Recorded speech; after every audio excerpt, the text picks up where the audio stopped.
Sa recent Instagram story ni Sarah Geronimo, may ibig ba siyang sabihin dito o di kaya'y may gusto siyang ipahiwatig? Narito at ating alamin.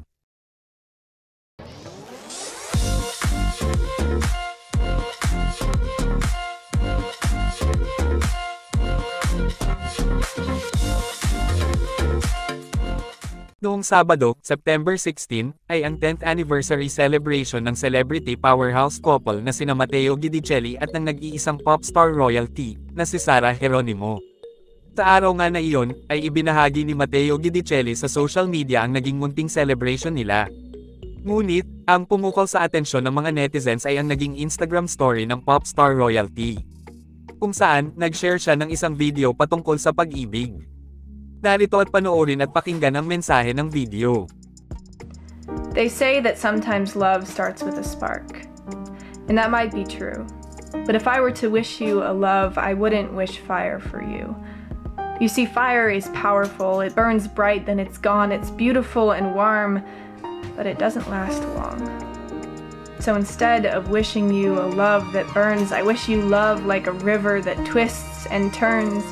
It changes and flows, it is powerful and free, but it consistently finds its way back to the sea. And so, like the water, I hope your love is ever growing, ever changing. I hope your love is powerful and free, and may you always find each other, like the river finds the sea. Kung napakinggan nyo na maigi ang video, ay maiisip nga natin na malamang sa malamang ay ibinabahagi o di kaya'y i-describe ni Sarah Geronimo kung gaano kalalim ang kanyang love o pagmamahal para sa kanyang mister na si Matteo. At kung mapapansin nyo nga sa mismong post or IG story ni Sarah, ay may caption din ito na, "In case you're looking for a poem for your wedding."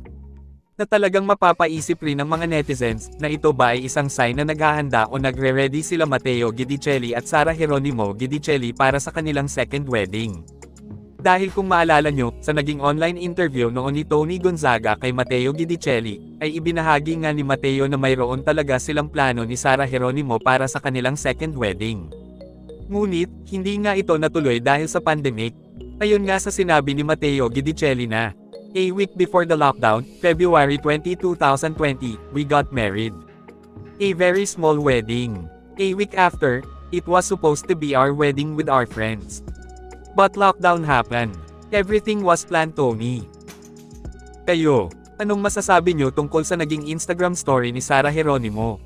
Sa tingin nyo ba ay paraan ito ng pop star royalty para ibahagi kung gaano kalalim ang kanyang pagmamahal para sa kanyang mister na si Matteo? O ito ba ay isang senyales na naghahanda na sina Matteo at Sarah para sa kanilang naudlot na second wedding? At kung ano ang inyong komento at saloobin, just comment down below at babasahin natin yan at pag-uusapan natin para sa ating susunod na video. Thank you for watching and see you on my next one.